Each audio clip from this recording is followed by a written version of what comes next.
Bienvenidos a Temporada de Luciérnagas, una serie de conversaciones profundas con personas que han logrado iluminar su entorno. Esta es una invitación para que cada uno de nosotros encuentre esa chispa interna para aprender a brillar desde la autenticidad. Soy Lina y en cada episodio emprenderemos un viaje para explorar las historias de personas que han encontrado su luz y la han compartido con los demás. Las luciérnagas nos recuerdan que en los momentos más oscuros es cuando más podemos brillar e iluminar a otros. Bienvenidos a Temporada de Luciérnagas. Luis Felipe, bienvenido a Temporada de Luciérnagas. Para mí es un gusto tenerte hoy acá. Y quiero contarte un poco por qué creo yo que sos un invitado de Temporada de Luciérnagas y que estoy segura que las personas que nos están oyendo pues van a disfrutar oír un poco de tu historia y contarte un poquito de qué tiene que ver Lina Sinisterra con el mundo del atletismo. En unos capítulos anteriores tuvimos aquí a Juan Felipe Mondragón hablando de cómo concebía él el deporte. Yo he hablado sobre cómo el trote, el atletismo es mi herramienta para aprender a sentir. Y recientemente tuvimos en Cali la Maratón de Cali y vos sos el papá de la Maratón de Cali y para mí es un honor tener a Luis Felipe Pozo, una persona que con la vida o en términos de toda la búsqueda que ha tenido, aprendió a encontrar esa luz personal, ese brillo personal, pero además lo ha usado para ayudar a otros a brillar y yo creo que en la conversación nos vamos a dar cuenta de eso. Entonces, Luis Felipe, bienvenido a Temporada de Luciérnagas. Muchas gracias por la invitación. Qué bueno estar aquí y dispuesto a conversar un poquito de mi vida y del atletismo y el deporte en general. Bueno, aquí estamos en los estudios de la Universidad ICESI otra vez, a quienes les agradecemos además abrir estas puertas para poder hacer este tipo de cosas. Cuando yo miro lo poco que conozco de tu vida, yo puedo concluir que vos sos un hacedor de cosas, que vos te propones sueños y vas encontrando la manera de sacarlos adelante. Y estoy segura que, pues que cuando hagamos un recorrido por tu historia de vida saldrán elementos que te volvieron finalmente eso. Y yo quisiera, pues primero destacar que yo no creo que haya, o me corregirás vos, cuántos latinoamericanos han tenido una carrera tan destacada como la tuya en el mundo del atletismo. No creo que sean muchos, ¿o sí? No lo sé, no sería bueno para mí mencionarlo, pero no. Pero tenés una carrera en donde te has destacado alrededor de este mundo. Sí, he sido destacado por periódicos como el London Times como el mejor agente de atletas en el mundo. Desde hace muchos años lo mencionaron. Y he tenido entrevistas en el New York Times y he estado, he sido comentarista en la BBC, en ESPN, en Guapa Televisión en Puerto Rico, en TV Azteca y Televisa en México, Juegos Olímpicos, en Colombia en todas las cadenas, en Telemundo. Entonces de atletismo conocemos un poquito, entonces por eso nos invitan a comentar eventos internacionales. Bueno, ya llegaremos a ese momento, pero quiero empezar un poco con un contexto de tu vida personal. Ahorita hace un rato me contaste que naciste en Buenaventura, pero que rápidamente te moviste más hacia el Pacífico y quiero que me contes un poquito de esos inicios y de cómo fue tu vida en ese momento, lo que recordás y ese proceso de crecimiento en Quibdó, porque sé que también creciste en Quibdó. Sí, yo nací en Buenaventura y a los 10 días de nacido, mi madre me lleva a Jurado. En realidad iba a nacer en Jurado, pero en esa época los barcos no salían a tiempo y me tocó nacer en Buenaventura. Y en Jurado estuve hasta los 7 años, una infancia muy feliz. Recuerdo, Jurado es una isla en el mar Pacífico al frente y 2 ríos atrás. Entonces, alguien me preguntaba, esta semana estuve de vacaciones hace un par de días en el Pacífico de Panamá y me decían que, ¿cuándo aprendiste a nadar? Le digo, a mí nadie me enseñó a nadar. Yo crecí en un pueblo que todo el mundo, los niños desde 1 o 2 años ya están en el mar o en el río nadando, entonces todo el mundo nada. Y una infancia muy feliz. Con la playa era el patio de mi casa era la playa y el mar al frente, entonces algo espectacular. A los 7 años mi madre se va para Panamá y yo tenía una enfermedad, no sé exactamente qué enfermedad era, pero me mandan aquí donde mis abuelos para que me vean los médicos porque no había médicos en Jurado, en el pueblo. Y después de que yo vengo aquí, mi madre se va para Panamá. Mucha de la gente del Pacífico que está en la frontera inmigra. Muchos de los que viven en frontera tienen doble cédula de los 2 lados. No digas. Sí, muchos de los panameños que viven en la frontera de Panamá sacan cédula colombiana y los colombianos sacan cédula panameña. En el pasado, ya eso no, con toda la tecnología de la cosa no nos permitió, pero en esa época era muy, muy simple que miraban los de allá para acá, los de Panamá venían a estudiar acá y los de Colombia iban a trabajar a Panamá. Era más o menos la diferencia. Luego vine aquí a vivir con mis abuelos, donde crecí. ¿Creciste con tus abuelos? Con mis abuelos, exactamente. Crecí con mis abuelos. Viví en una casa que era un matriarcado porque tenía 6 hermanas. Eran mis tías, las hermanas de mi papá, pero yo era el hombre de la casa, el único varón, Ok. y era el menor. Entonces, ¿Y tu mamá tenía más hijos? sí, mi mamá tenía 2 hijos y luego 5 más, o sea, Y vos sos el mayor, el tercero. el tercero. Ok. Entonces llegaste a Quibdó a vivir con tus abuelos y cómo fue esa experiencia y qué pasó con ese tema médico que me estás contando. No, asumo que yo tenía 7 años, no recuerdo, asumo que me mejoré y ya me quedé a estudiar allí y ya empecé a crecer y a vivir la vida ¿Cómo fue cotidiana. vivir en Quibdó? Muy bien, yo jugaba fútbol como todo el mundo y empecé a trabajar desde muy joven. ¿En qué? Tenía un tío que era el esposo de una tía, era un paisa que tenía una carnicería y yo empecé a ayudar en la carnicería. En las tardes limpiaba el mesón de la carnicería y eventualmente a los años ya, bueno, después de un tiempo ya él se iba y me dejaba ir con un poquito de lo que quedaba y yo terminaba a cargo y después ya yo iba al mercado, la carnicería era en una tienda de barrotes y después se iba al mercado, a la plaza de mercado y yo empecé, era el que cobraba y empacaba y después él se iba y yo ya aprendí a cortar y vender carne de los como 10 años. Aprendiste además el valor del trabajo y de Sí. lo que entrega eso. Así es. Y bueno, estudiaste tu colegio en Quibdó, viviste ahí. ¿Qué más me puedes contar, digamos, de esa vivida y de ese crecer en Quibdó que te ha acompañado hasta el día de hoy? Porque yo creo que esa esencia de la infancia lo acompaña a uno a lo largo de la vida. Yo crecí, primero que todo, cuando vivía en Jurado no había ni luz eléctrica ni agua potable. Pero nadie, no, o sea, nadie se daba cuenta. Teníamos lámparas de queroseno y velas y todo eso. El día acababa temprano y empezaba muy temprano. Exactamente. Y yo aquí donde sí había luz eléctrica y sí había agua potable, pero nunca había porque se iban las dos. Mismo. Exactamente. No, yo diría que una infancia feliz con muchos amigos de todo. Veo aquí instrumentos musicales, amigos de música. A los 15 años con compañeros de estudio formamos una orquesta, de una orquesta juvenil. ¿Y qué instrumento cree usted que yo tocaba? Sabiendo lo que hago ahora. Yo era el manager de la orquesta. Eras el manager de la orquesta. Yo hacía coro en la orquesta. ¿Cantabas? Hacía coro, no cantaba, hacía coro en la orquesta y era el que vendía la orquesta. Yo averiguaba donde había un matrimonio, donde había la fiesta de un colegio, yo era el que negociaba cuánto nos pagaban por tocar. Y de todo ese grupo, ¿Cuántos años tenías en ese momento? entre 15 y 17. De ese grupo, todos son músicos profesionales. Hoy. Hoy, todos. No digas. Todos son músicos profesionales. Para alargar un poquito la historia de la parte musical y terminar por ahí, Jairo Varela Grupo Nietzsche llega a Quibdó un día, yo me acababa de venir para Cali, llega Grupo Nietzsche a Quibdó a tocar, cuando eso estaba Jairo Varela y Alexis Lozano juntos, y el grupo llamado Los Boys hicieron de teloneros, tocaron, y a Jairo y a Alexis le interesó mucho que estos jovencitos que tocaban bien. El año siguiente se separa Alexis Lozano de Jairo Varela y empieza Guayacán con el grupo de jóvenes de Quibdó. ¿Con tu grupo? Exactamente. O sea, casi todos los que empezaron en Guayacán eran los boys que vinieron de Quito y se los llevó para Bogotá. ¿Y cómo fue esa experiencia en el mundo de la música? En ese acompañar. Recuerda que ya yo no estaba en ese grupo. O sea, No, yo me vine para Cali el día en la fecha en que el Grupo Nietzsche fue a Quito. O sea, que yo no hice parte de eso. No tocó. Pero todos mis amigos, todo ese grupo se convirtió en Guayacán.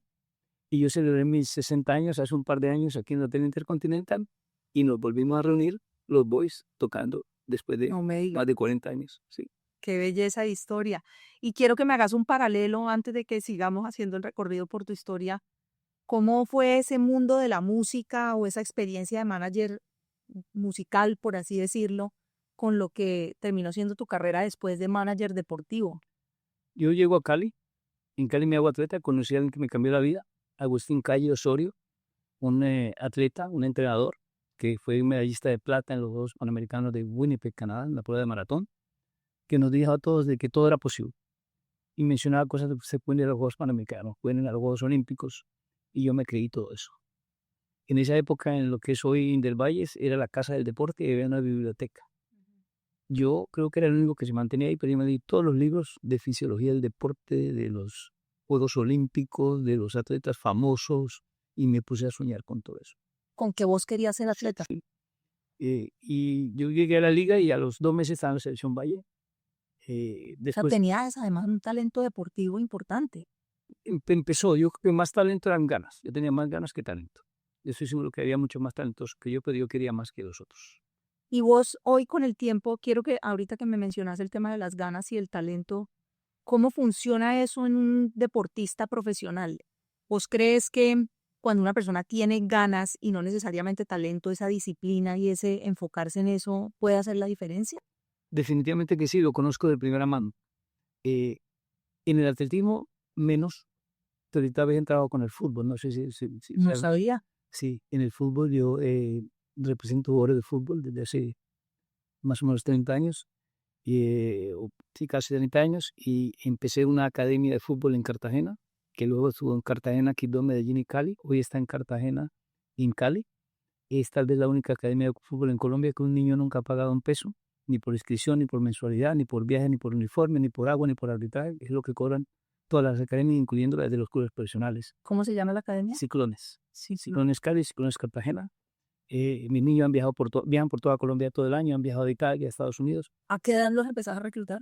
En este momento empezamos a los 13 años, pero una época en que eran desde más jóvenes. Y en ese grupo de jóvenes han habido unos talentos impresionantes que nunca llegaron a jugar fútbol profesional. Y ha habido unos que no son tan talentosos, pero que quieren tanto, que trabajan y se dedican tanto, que han llegado a ser figuras de la selección Colombia. Y en ese talento, lo que ha jugado en contra es qué. El creer que, como yo soy el mejor, no necesito entrenar. Porque todo el mundo le dice, eres el mejor, eres el crack, eres la figura. Se lo creen y creen que no necesitan entrenar. Y eso los deja, no. Pero hemos tenido muchos, pero extraordinarios, a los 15, 16, 17 años, que no han debutado en el fútbol profesional, siendo a esa edad mejores que cualquiera. Y la juventud, me imagino que les cuesta trabajo de pronto darse cuenta de las oportunidades que se van y no vuelven, ¿no? Y se les habla, tenemos psicólogos y todo eso, pero es complicado. Es difícil que... ¿Por qué crees que es tan difícil eso en un proceso formativo? ¿Y sabes por qué te lo pregunto? Porque a nosotros desde el mundo empresarial nos toca entender mucho la juventud, cómo funciona y cómo poder pegar esos sueños de la juventud con el desarrollo de las regiones y el desarrollo empresarial. Y yo veo una brecha gigante ahí y me parece que tiene mucho que ver con lo que estás diciendo. de nuevo, es como todo el mundo les dice desde pequeñito, eres el mejor. Empiezan a creer, se creen eso tanto, de que como soy el mejor, no necesito entrenar, no necesito prepararme. En cambio, el que no es el mejor, pero necesita luchar para prepararse, lo hace y por eso llega. Y estos, o sea, se lo pasan. ¿Cómo adaptarías vos eso a la crianza de un hijo? Primero que todo hay que decirles, y lo hablo por mis hijos trabajaron desde pequeñitos. Mis hijos iban donde los vecinos, en un barrio, digamos, de clase media alta en Estados Unidos. Iban a donde los vecinos a preguntarle qué podían hacer para ganarse unos pesos. Mis hijos fueron babysitters. Mi hijo sacaba el perro del vecino. Y bueno, o sea, Buscaban oportunidades. vendían limonada, ponían un stand de limonada con los amiguitos en la esquina, pasaban los carros y limonada 50 centavos, pero la gente le daba $1, $2, hasta $5, porque los veían que querían hacer algo. Contame un poquito más de esa escuela deportiva Ciclones y qué es lo que buscas vos. Pues claro, es parte de tu trabajo encontrar esos talentos o esa disciplina capaz de llegar a un segundo nivel, pero yo creo que eso tiene maneras también de intervenir socialmente una comunidad. Totalmente. Ciclones empezó, creo que todavía cambiando vidas. Cambiar vidas es el lema de mi fundación, Campeón del Futuro, que es la que organiza la Maratón de Cali, que es la que patrocina Ciclones. Yo llego a Ciclones porque un día alguien me tiene que patrocinar un equipo de fútbol. Yo tenía la peor decisión de mi vida fue comprar un equipo profesional. Yo, como decían, yo era muy feliz, yo veía muy bien, Yo tenía el rótulo del mejor del atleta, de la gente atleta más grande del mundo. Yo tenía los mejores atletas de todo el mundo, campeones mundiales, campeones olímpicos, recordistas del mundo. Y un día me dio por comprar un equipo de segunda división de Estados Unidos. Una edición terrible. ¿De cuál ciudad? Tampa, los Ciclones de Tampa Bay, que voy antes de los Ciclones de acá de Colombia. ¿Por qué Ciclones? Porque él quería poner Huracanes y ya había habido unos huracanes en la liga y estaban los huracanes de la Universidad de Miami. Entonces la liga me dijo, tienes que cambiar el nombre. Entonces busqué similar, Ciclones, es lo mismo que huracán. Entonces por eso lo pusimos Ciclones. Fue una decisión terrible porque después de tener un estatus en el atletismo bastante fuerte de representar los mejores atletas y asesorar eventos en todo el mundo, compro un equipo de algo que yo no tenía ni idea. Vos no sabías de fútbol. No, o sea, sabía de fútbol, pero no de cómo manejar un equipo de fútbol, que es algo totalmente diferente. ¿Por qué? Es otro mundo de otra gente. Es otro mundo de otra gente en todo el mundo. Es complejo, muy complicado. Y en esa época me quebré, perdí lo que tenía y quedé endeudado ¿En cuánto tiempo perdiste? en 4 años, quedé endeudado por casi $2 millones. Después de perder todo un patrimonio. Y ahí ya habías soltado a todos esos representados de atletismo que tenías. Estabas dedicado al fútbol. Lo peor que me pasó fue eso, que no lo solté, pero mi focus empezó en cómo conseguir dinero para pagar las deudas en vez de cómo seguir haciendo lo que yo sé hacer, que me da para ganar. Entonces empecé a perder clientes y a perder eventos. ¿Cuántos años tenías ahí? Que fue más difícil, ¿no? 40 y pico años. La mitad de la vida. Sí. Entonces me tocó empezar de nuevo, casi empezar de nuevo. O sea, ¿Y qué te enseñó todo eso que te enseñó? no, tengo que, hay que saber en lo que se mete uno, hay que estudiar, para tomar una decisión del negocio hay que estudiar primero, hacer un estudio previo y conocer en qué se está metiendo uno antes de. Y la resiliencia de que todo es posible, que uno puede entrar a un hueco, pero puede salir del hueco. ¿Para qué estamos? Y bueno, Y hemos pasado por. contame un poquito cómo fue esa listo. Salió mal esto, terminaste metido en este lío. ¿Cómo diste la vuelta y te reenfocaste nuevamente al tema de atletismo y de buscar atletas? Es correcto. Sí. Contame un poquito de eso. Volvimos a empezar un poco de ya no era el foco de solucionar lo de fútbol, que ya no existía el fútbol. Sí, ya había empezado la academia acá, pero ya era otra cosa diferente. Acá era algo más social. ¿Y cómo llegó a Ciclones? Porque llego a Cartagena y me piden que patrocine un equipo. Y yo dije, voy a pensarlo y me llaman, estoy en el hotel y me llaman señor Pozo, lo buscan acá el señor José de los Santos Romero, que era el señor que me había pedido que patrocinara el equipo. Yo bajo el lobby y estaba el lobby lleno de gente, estaban los niños y los padres. O sea que no podía decir no. Y me tocó para mirar de una vez. Lo que le dije es, bueno, yo lo patrocino, pero se tiene que llamar Ciclones como mi equipo en Estados Unidos y los colores deben ser iguales a los de Ciclones. Ok, está bien.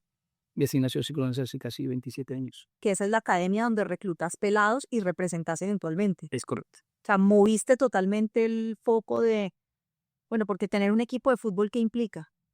Conseguir patrocinio. Conseguir patrocinio allá en Tampa era complejo. Rentábamos el estadio de una universidad, había que pagar a un mundo de gente que no la necesitaba, pero la universidad nos obligaba a contratar un mundo de personal de la universidad, además de policía. Como era fútbol es peligroso, tienen que traer policía de afuera. Y entonces un poco de sobrecostos. Los jugadores en temas de pague más quieren y ven al dueño como este señor que no me quiere pagar más. Y entrar uno en esa negociación. Y el dueño es el que se encarga de todo eso. Bueno, entonces, Ciclones acá como escuela deportiva siguió reclutando, en Cali también.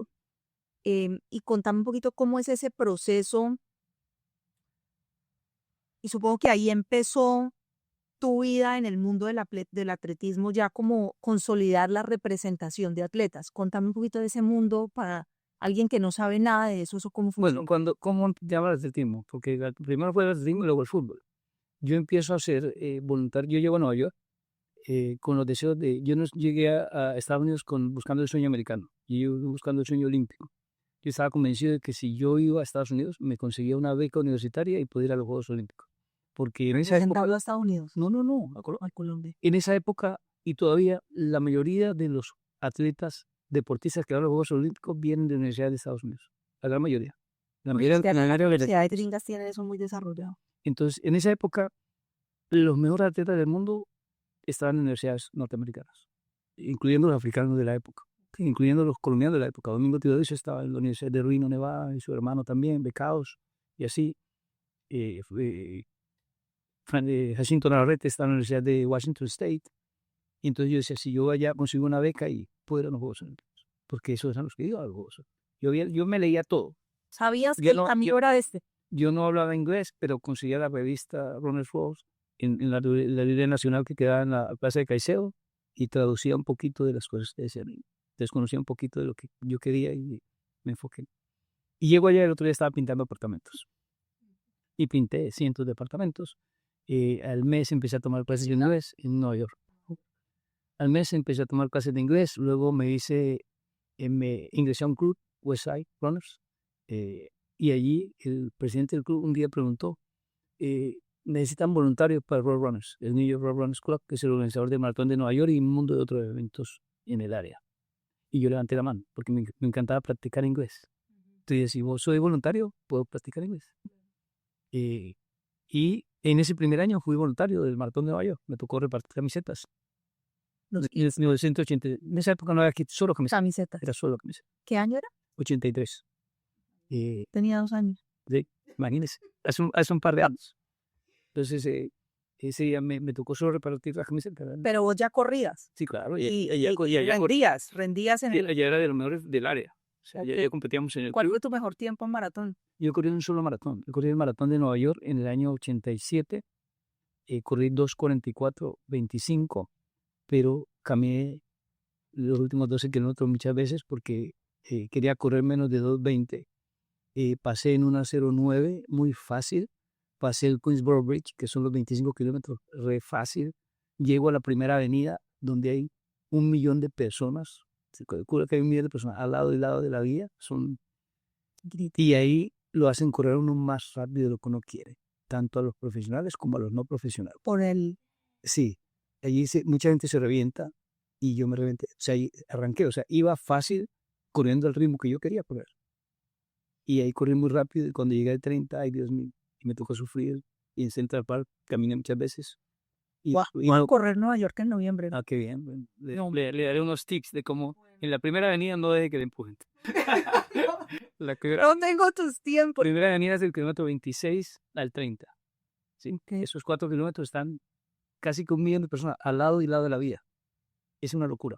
El ruido es increíble y eso hace que la gente corra más rápido de lo que quiere correr. O sea, lo animan. Entonces hay que mantener la calma, Entonces, sí. Voluntario en Nueva York, empezaste a repartir camisetas, todo eso, ¿y qué más pasó? Bueno, ya era voluntario de Road Runners, me tocaba repartir agua, me tocó, después de eso hice muchas inscripciones, cuando en esa época usted no se inscribía, usted iba a que lo escribiera, usted llegaba y alguien llenaba el formato de inscripción, entonces uno era tal, fecha de nacimiento, se escribía. Entonces hice eso muchas veces, repartí agua en Central Park muchas veces, y estaba en mi equipo, o sea, en mi equipo empecé a reclutar gente buena para que fuéramos el mejor equipo de la ciudad. Entonces reclutaba, me daba cuenta de alguien corriendo fuerte, venga, ¿no? ¿Qué identificabas en una persona, en un buen corredor? ¿Qué identificabas vos? Con el ritmo, con el paso. En el paso, digamos, si yo estaba corriendo en Prosper Park, en Brooklyn o en el Central Park, uno veía a alguien nuevo, ya conocíamos más o menos los locales. Entonces, si uno veía a alguien corriendo rápido, en buena forma, y había muchos africanos que recién llegaban, muchos latinos que recién llegaban a la ciudad. ¿Qué tienen los africanos para hacerlo también en el trote? ¿Son fenómenos?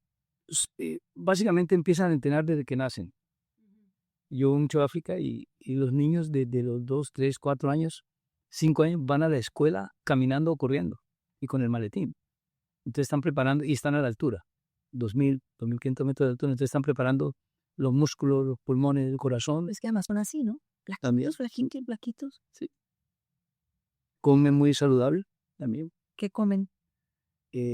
La comida de ellos se basa en ugali. Ugali es como si fuera la arepa, la masa de maíz sin cocinar, sin asar. O sea, cocida pero sin asar. Y con eso comen mucha cabra,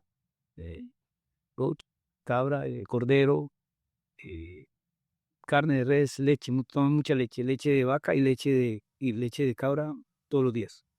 Toman mucha leche. Lo que yo le chai es leche con té. y todo el día toman. ¿Y qué le recomendarías vos a un humano no africano para mejorar en el trote? Va a depender. Bueno, todo el mundo podrá mejorar.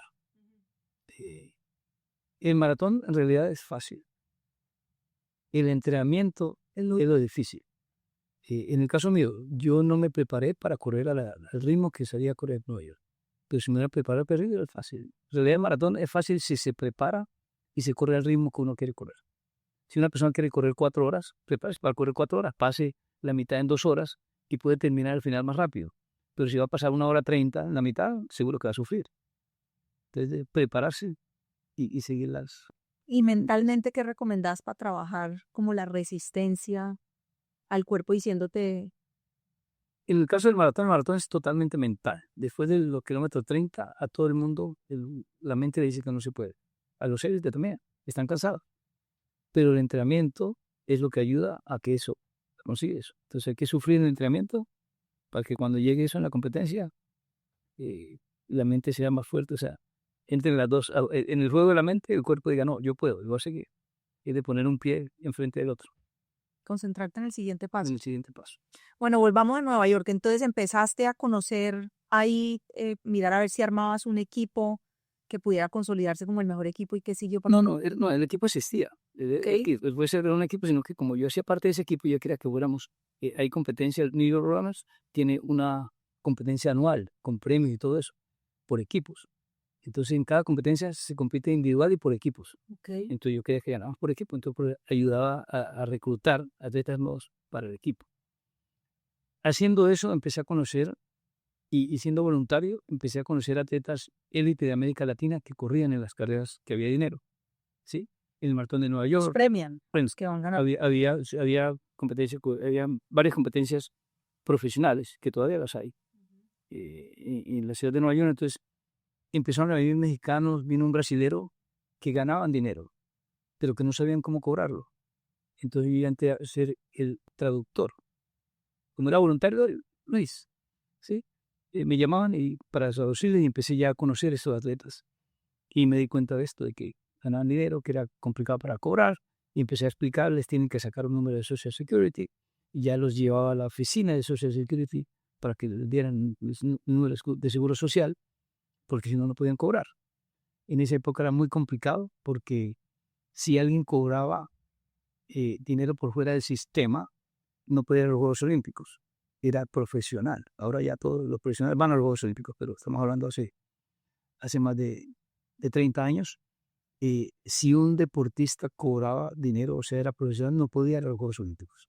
Entonces, hubo un grupo de rebeldes apoyados por Nike, y Nike organizó una carrera en Oregon, y un grupo de atletas rebeldes corrió esa carrera con premios. Nike puso los premios y ellos corrieron, e inmediatamente la Federación de Estados Unidos resolvió solucionar el problema. Porque como eran los buenos los que corrieron, no podemos sancionar a todos los mejores atletas del mundo que no vayan a los Juegos Olímpicos. Y entonces la Federación de Estados Unidos buscó un sistema donde había que abrir un fideicomiso, una cuenta de banco en un banco, el Banco de Boulder, Colorado, y sacar dinero solo para entrenamiento o competencias. Es decir, si yo me ganaba $10,000, un atleta ganaba $10,000 en una carrera, tenía que ponerlo en ese banco y pedir permiso para sacarlos para sus gastos de entrenamiento. Yo me volví experto en abrir la cuenta y en sacar la plata. Es decir, si alguien ganaba dinero, yo lo llevaba el lunes a la oficina del Seguro Social y le decía a la gente allí, mire, él se ganó $10,000 y quiere pagar impuestos y necesita un número de Seguro Social. ¿Quiere pagar impuestos? Venga, llene el papel y le daban el número de Seguro Social. Yo tenía un P.O. Box, una caja postal, y llegaba el número ahí, pero antes de ellos irse ya dejaba llena el formato del banco y la carta para sacar el dinero. Es decir, alguien se ganó $10,000, sacábamos 9,500. La carta decía, sí, yo tal y tal, tengo que ir a hacer un campamento de entrenamiento no sé dónde, tengo que pagarle a mi entrenador, tengo que pagarle a mi gente, el ticket tal, da 9,500. Sí, el banco le transfería los 9,500 a su cuenta. Y te volviste como la persona que empezó a ayudarle a esos atletas. Yo empecé a ayudarles sin cobrarles a los atletas. ¿Cuánto tiempo estuviste así? Empecé, básicamente desde que yo llegué, empecé a ayudar a los atletas desde el 83, pero en el 87 invité a 3 atletas del 88. invité a 2 atletas de Colombia a mi apartamento, ya tenía un apartamento, para que corrieran unas carreras por todo Estados Unidos. Contacté a los organizadores, mire, estos colombianos, y los invitaron Silvio Salazar y Pedro Elías Ortiz. Los 2 estuvieron invitados aquí en esta carrera. Corrieron. ¿Edades? 50 y pico, los 2 uno de 50. Y todavía rinden. De 66. Bueno, para su edad. Sí, claro. Para su edad. Entonces, un día de esos, Silvio me dice, Felipe, yo estoy muy apenado con usted. Y yo veo que a usted le toca ir al supermercado cada 2 días. Yo tengo una agente en Italia que me cobra el 10%. Y yo estoy ganando una platica, yo quiero darle a usted el 10%. Y no, tranquilo, no te preocupes. Cuando eso yo tenía 2 trabajos en Nueva York. Yo trabajaba como portero en un edificio y tenía una pequeña compañía de pintura. Porque yo empezaba a pintar y ya no quería pintar más, entonces... Empezaste a contratar a la gente para que pintara igual que el manager. Sí, entonces yo contrataba a la gente y pintaba, pero ya yo no pintaba. Entonces me iba viendo dónde editaba si se ganaba $2,000, Y te encantaba, $200. No, solo estar con ellos, poder decir, está Silvio, estoy entrenando con ellos, están en mi casa en Sevilla. Para mí eso ya era algo interesante. Pero me quedé pensando. Y después me llamó un mexicano que le consiguió una carrera. Y le dije, mira, ahora yo estoy con el 10%, ok. Y de ese día, que le dije al mexicano el 10%, ya fui agente. Y de ahí en adelante se disparó eso. Eso fue en el año 88. Y cuando empecé con un mexicano, con 2, con 3, con 4, con 5, un brasilero, 2 brasileros, 3 brasileros, un polaco, 2 polacos. Y se explotó la cosa. Se regó la voz. Sí. Generaste confianza. Y verdad que yo iba a una carrera, firmaba los 2 y ya. Y estamos hablando de atletas que eran, unos que eran, por ejemplo, Aurora Acuña, campeona mundial, una portuguesa. Y una, mira, ganaste. Y de ahí en adelante, ¿eso cómo funciona? Vos empezás a decirles a qué carreras ir, cómo... Ya yo hablo con los entrenadores. Los entrenadores me dicen, mira, el mes de mayo tiene que correr media maratón, un 10K, después va a ir a los Juegos Y Olímpicos. vos la buscas. Entonces yo organizaba las carreras. Y en principio, muchos de esos deportistas en la época, las federaciones los mandaban, no tenían agentes. Cada país tiene como una federación de atletismo. Cada país tiene una federación, pero en esa época las federaciones controlaban el deporte, es decir, le decían, digamos, el Maratón de Nueva York mandaba una invitación a la Federación de Colombia, invitamos Y allá dice tú sí, tú no. a dedo, era eso en esa época, era a dedo, se pagaba un dinero y los deportistas no la recibían. Entonces ya con nosotros empezó ya eran profesionales, empezó a recibir su propio dinero, entonces ya sabían que yo les podía ayudar. Y entonces empezamos a crecer y en el año 89 hubo una carrera en New Jersey Waterfront Marathon. Mis atletas quedaron 1, 2 y 3. $30,000, $20,000 y $10,000, $60,000. Yo cobré el 10%, fue $6,000. Y ese día dije, no dedicaré a esto. Y el otro día renuncié a mi trabajo. Cerraste. Un domingo. El otro día no, me fui para la Florida. Dije, detestaba el frío de Nueva York. Había conocido un amigo. 4 o 5 meses de Sí, frío. había conocido un amigo en Tampa. Vi que se veía mucho mejor, una mejor vida, con apartamentos grandes, con espacio y todo eso, y con buen clima. Y en ese mismo mes de marzo, o sea, como a las 2 semanas. ¿Ahí ya estabas casado? No, estaba soltero. Okay. Me fui a Nueva York, me fui a Tampa. ¿Cerraste la empresa de pintura, todo? Sí. Me fui a Tampa y empecé Post International Promotion.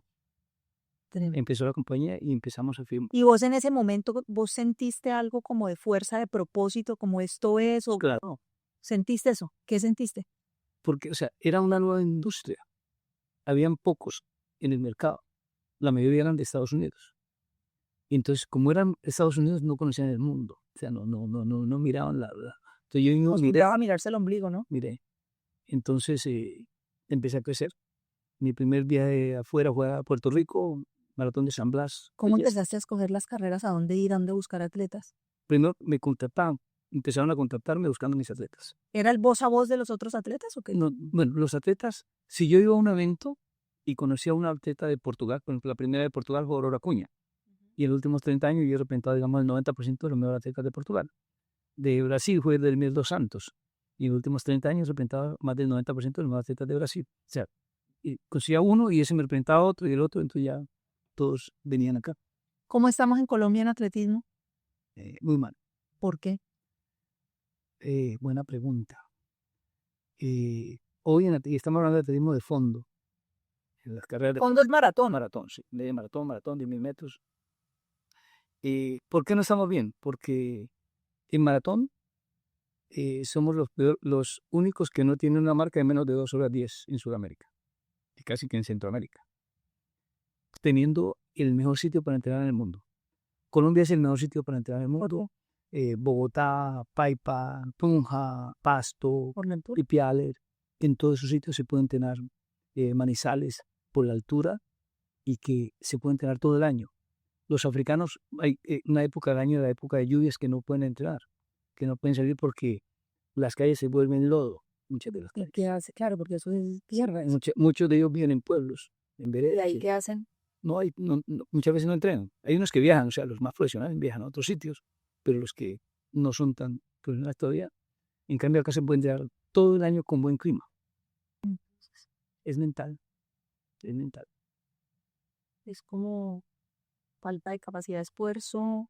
No es mental, yo soy el director del equipo Porvenir y tenemos los 10 mejores atletas del país. Nuevamente firmamos las 5 mejores damas, 5 mejores damas varones, y nos damos cuenta que muchos de ellos los firmamos para que vengan acá, y cuando vengan, vienen al equipo y ya están rebajados. Ya llegué, ya estoy en el equipo. O sea, luchan por llegar al equipo, y cuando llegan al equipo ya están rebajados, la mayoría. Y nos ha pasado año tras año y no entiendo el por qué. ¿Qué hace? Y ahí, por ejemplo, el acompañamiento psicológico. No ha habido forma de... Pues tenemos talento ahí porque se muestra talento temprano, pero ese talento no se llega. Y por acá en nuestra tierra, en el Valle del Cauca, ¿cómo está viendo el talento atlético o en atletismo? En Sevilla hay un grupo, Berta Sánchez, que es una atleta de alto nivel, ganó todas las pruebas del ciclo olímpico. Con Colombia tiene un club allá que está produciendo atletas jóvenes buenos, pero que sin duda debe ser mejor. El atletismo es profesional, hay mucho dinero. Deportistas en atletismo que pueden ganar $1 millón. Entonces, si es profesional y yo puedo ganar, ¿por qué no? Se dice los africanos van por dos cosas, por donde nacen, pero también porque ven en el atletismo la forma de salir adelante. Así como los futbolistas en Colombia, en Brasil y en Argentina salen de la pobreza porque quieren avanzar y crecer, porque hay dinero en el fútbol, en el atletismo determinación, el atletismo es igual, pero yo, y si lo digo, o sea, no me da pena decir, los nuestros se conforman con muy poco, se conforman con muy poco. Te hago una pregunta. Bueno, entonces tenemos esa situación en el atletismo acá. En este momento, ¿en qué países estás vos representando atletas? Yo represento atletas de Kenia, Tanzania, Eritrea, Marruecos, Perú, Colombia, Ecuador, Brasil, Australia, Nueva Zelanda. ¿Vos vives en un avión Un poquito. visitándolos y vas a esas... Explícame cómo es tu trabajo de manager. Vos vas buscando las carreras, sabes dónde está tu gente, estos pueden servir para estas y los vas organizando. El trabajo del manager es asegurarme que mi cliente reciba lo que se merece o más, pero no menos. En esencia eso es. Y que se le sea muy fácil, que se dedica a entrenar. Entonces, con el entrenador coordinamos las competencias. ¿Sí? Se hace un calendario de competencias por 6 meses. Entonces, un maratonista normalmente corre 2 o 3 maratones por año. Entonces, lo primero se organiza el maratón. ¿Cuándo va a correr el maratón? Y de acuerdo a ese maratón, ¿qué otras carreras corre antes y después de? 2 o 3 maratones. Al año. Te hago una pregunta. ¿Alguno de tus hijos quiso meterse en el atletismo? No, mi hija menor hizo salto alto en high school, en la secundaria, pero no, sí de fondo no. Han corrido, pero no sé para No, no hubo como esa goma. No, mi hijo, tengo un hijo, 2 hijas, y mi hijo jugó fútbol profesional, fútbol americano desde pequeñito, desde los 4 años. Jugó fútbol americano hasta el high school, ese tipo de la secundaria. Bueno, contame un poquito del eslogan Cambiando Vidas. Nos hemos dado cuenta que a través del deporte se pueden cambiar vidas, porque yo diría que más del 90% de mis deportistas y ese otro 10%, la mayoría son de Australia y de Nueva Zelanda, y de Estados Unidos, que es un nivel, digamos, un mejor nivel socioeconómico. ¿No crees que eso también tiene que ver? Como que son personas que tienen ciertas cosas resueltas y pueden ocuparse en otras. No tanto así porque, de nuevo, el 90%, más del 90% vienen de la inopia, vienen de países de tercer mundo o de otros países que no tienen, que a través del deporte es donde han podido llegar, salir adelante y han sacado sus familias adelante. Yo conozco muy de cerca a muchos de mis deportistas, tanto de África como de Sudamérica, y he visto el crecimiento total, de la nada a estar vivir en un barrio de clase media y hasta de clase alta a través del deporte. Yo tuve la posibilidad del día antes de la maratón estar en el Hotel Inter y vi a los atletas que había ahí. Todos esos atletas eran, o muchos eran vos los representás. No, yo los traje a todos, pero no todos son representados por mí. Ok. O sea, como carrera, tengo que tratar como de todo con todos los agentes. Entonces escogimos un grupo para venir. Muchos son representados por nosotros, pero no todos. Háblame un poquito de la maratón de Cali, de qué implicó la consolidación de esa apuesta. Háblame de la carrera del Pacífico. Me has hablado que hay una serie de carreras en las que ya has trabajado acá. Quiero que me contes un poco sobre eso. Sí, yo llego a Colombia por primera vez después de haberme ido, a los 7 años después, en 1989 vine a Colombia, después de haberme ido de acá. Y allí conocí a una persona que era patrocinador de atletismo en Cali en la época, cuando yo estaba acá. Él había sido atleta, José Zuluaga, que falleció hace un par de meses, en paz descanse. Él era era el dueño del concesionario de Fiat en Cali y patrocinaba un grupo de atletas, y yo tuve la oportunidad de ser patrocinado por él. Nos llevaba a competir en Medellín, en Bogotá y todas esas cosas. Entonces yo llego a Cali, voy al estadio Pascual Guerrero porque había unas competencias y me lo encuentro. Y me dice, oye, mi hijo me dice que es un duro con los atletas, todas esas cosas, ¿por qué no organizamos una carrera acá? Y me presentó a alguien que era el nuevo presidente de la Liga Vallecaucana de Atletismo, Ramiro Varela. Y con él, entre ellos dos, o sea, los tres empezamos lo que fue la carrera Río Cali, que en esa época llegó a ser la mejor carrera de Sudamérica, inmediatamente. Porque en esa época la carrera de San Silvestre en Brasil era la carrera número 1 del continente y una de las más grandes del mundo, que era el 31 de diciembre. La carrera, la Río Cali empezó siendo la apertura de la Feria de Cali. O sea, antes de la feria, el fin de semana antes de la feria se corría la carrera y trajimos así como se vieron personajes en la Maratón de Cali, se vieron personajes en esa carrera por varios años. Después yo me retiré de ser parte de la organización hace muchísimos años, más de 20 años de vida. ¿Qué pasó ahí? No, ya no tenía, digamos, no tenía el tiempo y no tenía Ya. el sistema que se implementaba, no era lo que queríamos. Y ahí yo, más que organizador, era asesor. Ok. Fuimos a Medellín y asesoramos lo que es hoy la Maratón de Medellín. En Bogotá empezamos desde cero lo que es hoy la media maratón de Bogotá. ¿Bogotá tiene maratón? Bueno, la media maratón de Bogotá. Pero no tiene maratón todavía. Empezó una maratón que se llama Big Challenge, que empezó en diciembre del año pasado. Ok. Fue la primera edición, diciembre del año pasado. Edición sin atletas élite. Una carrera más recreativa. Ok. Pero en la media maratón de Bogotá sí estamos desde el primer día y seguimos allí con asesores, medales.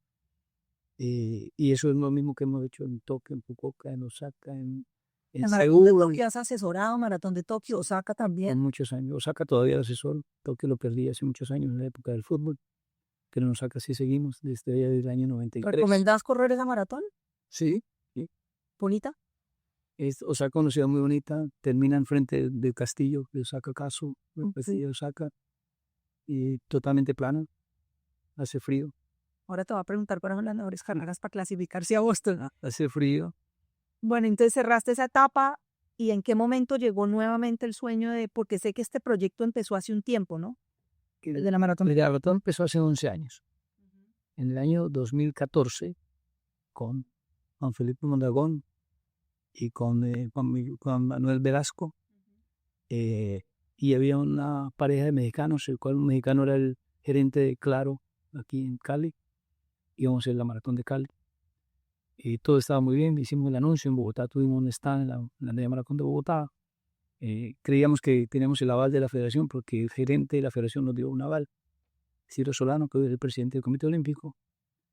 Pero luego tuve una llamada de la misma persona que había conocido, Ramiro Varela, en aquella época había empezado el Río de Cali, y dijo que básicamente no nos dio el aval. Necesitamos el aval del presidente de la federación, que era de Cali, no nos dio el aval. Y por eso no se hizo la carrera. después de que ya habíamos hablado con el alcalde Guerrero de la época. Fue la primera administración. Sí, pero, o sea, teníamos todo montado, pero no conseguimos el aval de la federación sin causa ninguna. Y siguió el tema y Y entonces entonces yo vuelvo a Cali un día y veo que volví con el equipo por venir a la carrera Río Cali y vi que no era lo que en el pasado. Entonces le pedí a la liga, presidente de la liga en esa época, un señor apellido Montes de Oca, que le diera que yo creía, porque era que mi fundación organizaba la carrera, ¿cómo se llama? Cuando uno toma algo como un comodato. Y al final no lo dieron, entonces como no se pudo eso, entonces empezamos un evento nuevo que se llama la Carrera del Pacífico. Yo invité primero a un grupo de periodistas, dije, quiero hacer, en Cali no hay un evento internacional. Ya habíamos pasado por la media maratón de Cali, que había empezado siendo internacional, pero a raíz de problemas entre la organización anterior, no la de ahora de Juancho, sino la anterior, con la federación, perdió el título y ya no podía tener atletas internacionales ni nacionales. Entonces de ahí yo me tuve que salir porque yo asesoro a la Federación de Atletismo y no podía asesorar un evento que estaba en contra, que estaba peleando con la federación. Entonces llego y ya no hay una carrera internacional en Cali y por eso empieza la carrera del Pacífico. Entonces nos reunimos con un grupo de periodistas, le hablé del tema y luego reuní, llamamos a los clubes que más atletas tienen en Cali. Invitamos como a 25 equipos de atletismo y llegaron por ahí 18 y le dije, queremos un evento grande, ¿qué les gustaría ver? ¿Qué no les gustaría ver? Tomamos todas esas recomendaciones y así nació la Carrera del Pacífico, que hoy es la primera, la única carrera con sello élite de World Athletics en América Latina. Ok. Y de 10 kilómetros. 10 kilómetros. De 10 kilómetros. Te iba a preguntar. La media maratón de Bogotá tiene el mismo sello, pero es media maratón. Y la maratón de Cali tiene igual sello, sí, maratón. Quiero que me expliques ese sello, ¿qué es? Ok, entonces se hizo el evento, se dio muy bien y estando en las campañas de alcaldía, me llamó alguien, en realidad el gerente del Hotel Intercontinental, que es amigo, Mauricio Montoya, corredor también, corrió el maratón de Londres y luego corrió el maratón de Cali. Me dice, Luis Felipe, hay un señor que es el gerente de la campaña de Alejandro Del que quiere hablar contigo y eso por aquí. No, que quiere tomarse un café contigo. Felipe Montoya. Entonces nos sentamos con Felipe y él me dijo, mira, a pesar de que estamos en el segundo lugar, creemos que podemos ganar. En ese momento estaban como 9 puntos de diferencia del Chontico. Y el alcalde le gustaría conseguir una organización que organizara un maratón apoyada por la alcaldía. En ese momento yo le dije, la verdad es que no tengo tiempo y toda esa cosa, pero hablamos después. Y el día de las elecciones me llamó y me dijo, vemos maratón. Y le tenemos que hablar. Entonces ya posteriormente nos reunimos y yo le dije, de hacer un maratón yo creo que sea la mejor de Sudamérica en plaza. Y para eso necesito un apoyo de la alcaldía, un apoyo decidido de la alcaldía. Necesitamos que todas las secretarías que tienen que ver con el evento estén alineadas y él consiguió una reunión con infraestructura, con movilidad, con educación, con salud, con turismo, con todos, y todos estuvieron alineados que les gustaría apoyar el evento. Y el alcalde, desde el principio, hablamos con el alcalde de la posibilidad de medidas sin carro, de pavimentar o reparchar todas las calles del recorrido, que se hizo en su gran mayoría. Yo conozco el recorrido muy bien y sé todos los huecos que se taparon. Tengo la foto y la dirección de cada hueco que había cuando se empezó y sé que el 90% de los huecos que había en el recorrido siempre es difícil taparlos todos, pero sí un gran porcentaje de los huecos se taparon. Entonces con el compromiso del alcalde empezamos a armar esto en febrero del año pasado y el 5 de mayo, es decir, exactamente un año antes de la carrera, junto al alcalde anunciamos en el Hotel Intercontinental que Cali iba a tener una maratón internacional y que iba a tener sello élite de World Athletics. ¿Por qué iba a tener sello élite? Porque yo hablé con Alessio Ponce, que es el encargado de los eventos de atletismo en World Athletics. Le dije, Alessio, vamos a tener en mi ciudad una maratón y necesitamos el sello élite del primer año, porque si no va a ser una maratón más y yo creo que del primer año será la mejor de Sudamérica. Y me dijo, ok, estoy de acuerdo. Y le dije, tú me conoces, tú sabes. Te la jugaste toda. Contigo hemos estado en Fukuoka, hemos estado en Tokio, hemos estado en Lake en Osaka, en Sydney, en Gold Coast, en Ciudad de México, todas las maratones que hemos hecho con sellos y que sabe que ha sido uno en las que estamos. ¿Y qué necesita una maratón para que le pongan ese sello? Y primero hay que aplicar por el sello. Hay varios sellos: sello básico, sello élite, sello de oro y sello de platino. En ese orden. Sello élite tiene París, tiene Toronto, tiene Roma, tiene Barcelona, tiene Frankfurt, tiene Sevilla, el mismo sello que tenemos nosotros. Organización. Entonces, organización impecable, tiene que tener una premiación estipulada, mínima, tiene que tener un número de atletas élite que estén rankeados. O sea, hay un ranking donde no está era cualquiera. Claro, y para traerlos tiene que haber gente que crea en lo que se está haciendo. Es correcto. Entonces, así se consiguió que todo esto se le explicó a la alcaldía y los costos, lógicamente. Entonces, por eso cuando hubo el apoyo, se hizo el anuncio de que sería en un año. Okay. Y hemos trabajado con un equipo corto, pero incansablemente. Ángel Carrascón, Lucas Quiroz, John Turmequé, han sido muy, hemos estado trabajando sin dormir, muy difícil. Tuvimos muchísimos problemas sobre el tema. ¿Por qué? Porque yo creo que nos pusieron más problemas que cualquier evento en la historia de Colombia. ¿Permisos o qué? Desde los permisos, nosotros empezamos a hacer los permisos mucho antes de cualquier otro evento. Nos tocó pagar por usar los suelos del espacio público, antes de ni siquiera crédito nos dieron.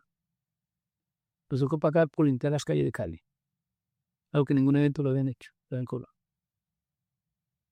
Pero eso solo por encimita, por las... Y después que todavía siguen. ¿Qué necesitamos hacer para que este evento se mantenga en calidad año tras año? El apoyo decisivo de la alcaldía, como lo tuvo el alcalde, el mismo apoyo que tenga el alcalde lo tengan todos sus secretarios y la gente que están en las secretarías. Okay. Porque el apoyo del público lo tenemos, el apoyo de la prensa lo tenemos, el apoyo de los corredores lo tenemos.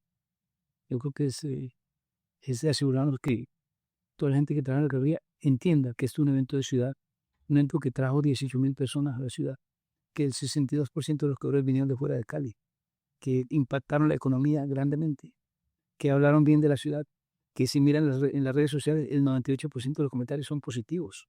El 98%. No, es que fue impresionante. Lo que yo alcancé a ver, pues, fue espectacular. Ahora, te hago una pregunta. ¿Qué tan fácil o difícil es la maratón de Cali para correrla, para un corredor? La maratón no es fácil, pero es la más rápida de Colombia. Es la más rápida de Colombia. Ya Data Runner, que es un influencer que saca la información de los carreras, lo que sacó que 275 corredores clasificaron al maratón de Boston en Cali. Eso es por encima de cualquier otra maratón en Colombia. Esto es con la nueva, para clasificar para Boston este año. Redujeron los tiempos. Entonces, con los tiempos reducidos igual, tengo más de 100 corredores por encima de otras maratones. Una maratón rápida. Es rápida, sí. Y con todo eso que tuvimos, tuvimos el 95% de humedad relativa, que eso fue lo que consiguió que la gente se cansara más y sufriera más. Es casi que correr a la altura. O sea, si eso no hubiera empezado a las 5 de la mañana, ¿no? Aniquila varios. Es correcto, pero la humedad relativa del 95% es equivalente a correr en Bogotá. Entonces, mucha gente sufrió porque estaba sudando profundamente. Y eso que la hidratación fue espectacular. Nos decíamos de que todo eso salió muy bien. Teníamos hidratación cada 2 kilómetros, Gatorade cada 5 kilómetros. Impresionante. Entonces, con hielo, fresita. El agua fría. Entonces, tenemos a Angélica Tascón, que es una miembro de mi equipo. Ella es Baco de Packers, son los que llegan atrás. Y en las carreras, cuando yo llego, ya no hay música, ya se acabó el agua, ya se acabó el Gatorade, acá no puede pasar eso. Entonces, decimos, no te preocupes, que aquí no va a pasar eso. La idea era que todo el que corriera, que sobre agua, que sobre Gatorade, que la música esté tocando todavía. Pero que es tan importante cuando uno está corriendo, no se da cuenta lo que es eso. La música fue muy importante, la gente se la gozó. Hablé con un señor de Hong Kong que dice, no entiendo, habían viejitos que parece que no podían caminar, pero bailaban. Increíble, una pareja de Hong Kong que vino a correr a Cali. Una maravilla. Yo ya estoy inscrita, ¿no? A la próxima versión, ya me inscribí apenas abriste inscripciones, ahí estoy firme. Y de verdad quiero felicitarte por ese esfuerzo porque, pues para una persona que tiene la trayectoria tuya y todo lo que me has contado, jugársela con todos los problemas que sé que hay. Yo fui funcionaria pública, yo fui secretaria de gobierno de Armitage y sé lo que implica navegar Muy difícil. los permisos, sí. Eh, pero había una disposición por parte de la administración, hay que seguirlo sumando para que esto siga siendo una maratón así espectacular y que el próximo año sea buenísima y así sucesivamente. Pues sí te quiero felicitar. Muchas gracias. El deporte une a Colombia. Lo único que une a Colombia es el deporte. La selección Colombia de fútbol, los ciclistas, los atletas y eventos como este. Cali estaba unida por un propósito el 4 de mayo. Felicidad en las calles, por todo lado. Alegría, sí, hay que seguirle trabajando. Ahora, como corredora muy amateur, pues quiero preguntarte cuáles son las mejores maratones para poder clasificarse a Boston, que es uno de los retos que tengo. La maratón más rápida del mundo es Valencia. Ujú. Después de Valencia, Berlín, Sevilla, Chicago. Esas son las 4 maratones más rápidas del mundo. Luego Rotterdam. Me han hablado de una en Seattle, Tunnel Marathon, que es de unos túneles, me han dicho que es de bajada, que es muy buena. Pero de bajada hay que, o sea, no la conozco, pero una maratón de bajada hay que prepararse mucho para las bajadas. Porque Golpea la piedra. golpea bastante. Entonces no todo el mundo corre bien en las bajadas. Entonces puede ser rápida, pero hay que prepararse para la bajada y no la conozco. Pero no necesita una carrera bajada. No. Tú puedes ir a Sevilla o Valencia, son totalmente planas. Totalmente planas. La temperatura es entre 8 y 12 grados. ¿Cuál preferís entre Sevilla y Valencia? Valencia es la más rápida del mundo. Okay. Sí, y la temperatura ha oscilado. Los récords del mundo se bajan entre 7 y 15 grados. Valencia está siempre entre 7 y 12 grados. Chicago la corrí, me pareció durísimo, me pareció fuerte. Yo decía, ¿En qué año? el año pasado. Claro que estaba como con una lesión en el isquiotibial. El año pasado esa temperatura es... Pero mira, hubo momentos en donde yo sentía los vientos. Bueno, ahora lo que pasa es que yo estoy acostumbrada al calorcito, ¿no? A mí el frío me golpea. Entonces por eso es. Tuve mamitis del kilómetro 30 en adelante, pero se sacó adelante y bueno, ahí vamos en mi proceso de corro Nueva York en noviembre. ¿Qué nos faltó conocer de Luis Felipe Pozo? No, que queremos seguir cambiando vidas a través del deporte y de la educación también. Hago parte de la Fundación Color de Colombia. Contame la Que fundación. tenemos la Fundación Campeón del Futuro, que organiza la Carrera del Pacífico y la Maratón de Cali. Favorece un programa que tiene la Fundación Color, que lo empezamos como los Pilos del Pacífico en el gobierno de Santos. Pilos, el Pilo paga. El Pilo paga es que preparamos a los jóvenes de entre grado octavo y grado décimo en el Pacífico y ahora en muchos otros municipios afros que le llamamos en Colombia, los preparamos para pruebas de saber para que saquen más de 350 puntos. Este año la meta es 365 puntos para que tengan asegurada una beca universitaria en Colombia y en el extranjero. A partir de este año empezamos a darle medio salario mínimo porque nos dimos cuenta que muchos de estos jóvenes conseguían la beca, venían a Cali, a Bogotá, a Medellín y se tenían que volver a su territorio porque ya el gobierno de turno ya no les cubría el costo total. Yo me imagino que Esteban te contó sobre el tema de filantropía que hay acá y las becas. Sí, claro que sí, estamos, ¿qué más? Nuestra fundación vamos a ver cómo empezamos a hacer algo en conjunto con el ICESI. Maravilloso me parece. Eso que me decís y todo lo que hablamos ahorita un poquito, ¿vos qué le dirías a los jóvenes hoy en día en Colombia que están tratando de abrirse un camino hacia adelante y de construir futuro? Que todo es Venga donde vengan, ¿no? Que todo es posible, que sueñen, que piensen en grande, que hoy es más fácil que nunca. Pero hoy, se requiere determinación. No, es más para el que quiere. Hoy con un celular, maneja el mundo. Anteriormente no, o sea, ni que un computador, con un celular hoy se puede salir adelante y hacer cosas. Es querer, es de buscar y persistir y tener resiliencia. Decirles que yo fui vendedor de chance, trabajé en carnicería, repartí leche y hoy he estado reunido con presidentes de muchos países. He estado en palacios de príncipes, he estado en primera clase, en vuelos en todo el mundo, he estado en los mejores hoteles del mundo. Porque quería llegar a ciertas cosas y el deporte me llevó a todas estas cosas. El deporte me ha llevado a todo esto. ¿Cómo has conservado tu esencia? Porque yo veo acá una persona down to earth, como dicen de un dream. ¿Cómo has conservado esa esencia? No, soy el que sé, nunca he cambiado. Son los amigos tengo los amigos de la infancia, del colegio, tanto de Quibdó como de Cali, siguen siendo mis amigos. El otro día fui a mi colegio y nos reunimos, eran los 50 años del colegio José María Carbonell, y me invitaron a allá, me puedo reunir con muchos de los compañeros que terminó el bachillerato aquí en Cali.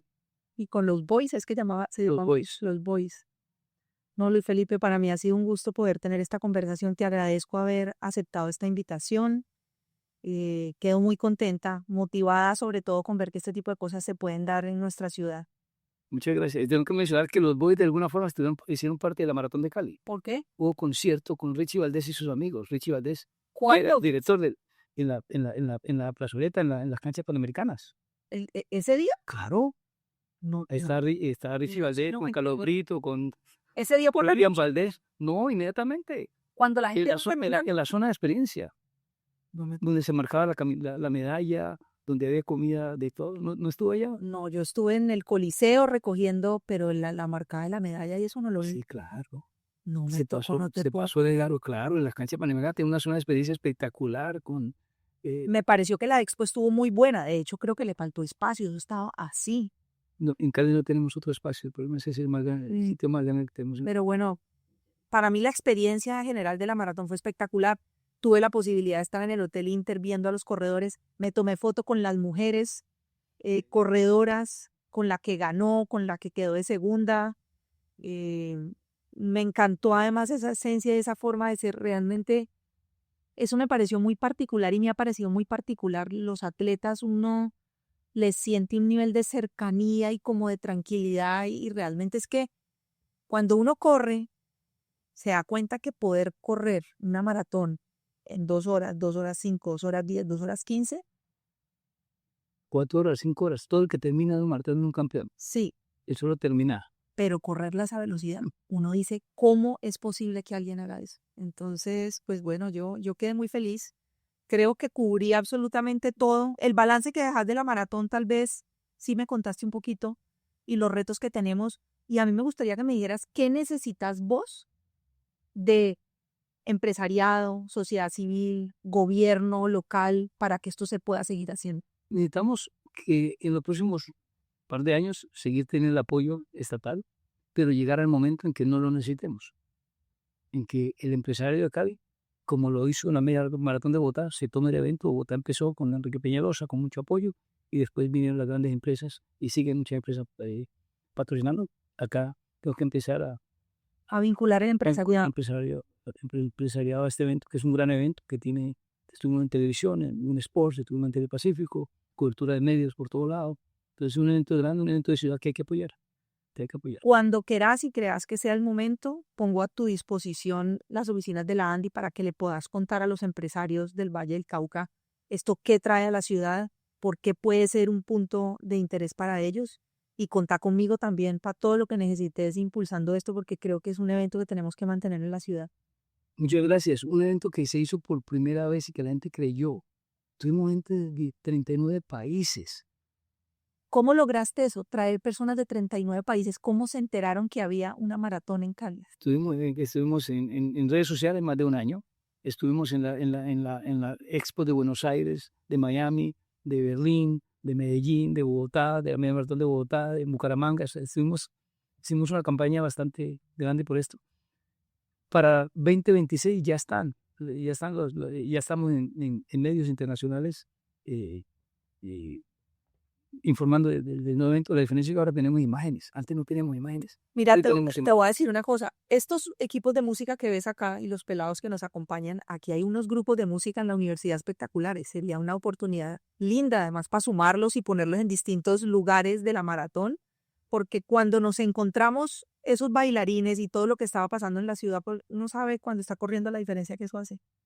La diferencia grande es eso. Queremos que la gente venga acá y viva la salsa, y se vivió, la gente se lo gozó, hubo música por todo lado y cada vez vamos a tener más música. Qué maravilla contar con gente como vos sacando adelante esta región, esta ciudad, acordándose del Pacífico y de lo que esta tierra realmente le entrega a uno en oportunidades y que haya muchas personas que a través de esto puedan conocernos.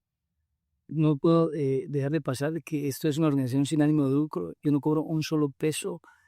Mi Fundación Campeones del Futuro, por la cual yo no recibo un salario, es la que organiza este evento y que hace obras sociales en el Pacífico. ¿Qué tipo de obras sociales tiene la Fundación en el Pacífico? Patrocinamos atletas, jugadores de fútbol y de la educación, lo que hablamos con la ayuda de la preparación de los chicos de la Fundación Color. Entonces, esta fundación es la que organiza esto, es sin ánimo de lucro. Tenemos una casa en el barrio La Cascada con 22 jóvenes que tienen 3 comidas, que tienen psicólogo, que tienen médico, que tienen educación gratuita. Entonces, Esos pelados son los talentos son los deportivos es correcto, de nuestra región. es correcto. Bueno, pues estaré lista para mirar a ver cómo replicamos y contamos cada vez más ese mensaje y toda la suerte del mundo y que sigas siendo ese ser humano que pude ver yo aquí hoy sin conocerte a profundidad, esa sencillez y esa cercanía que proyectas. Muchas gracias y que sigan apoyando la Maratón de Cali. Una luciérnaga que corre. Gracias por apoyar Temporada de Luciérnagas. No olvides suscribirte y seguirnos en Instagram, YouTube y Spotify. Nos vemos en el próximo episodio.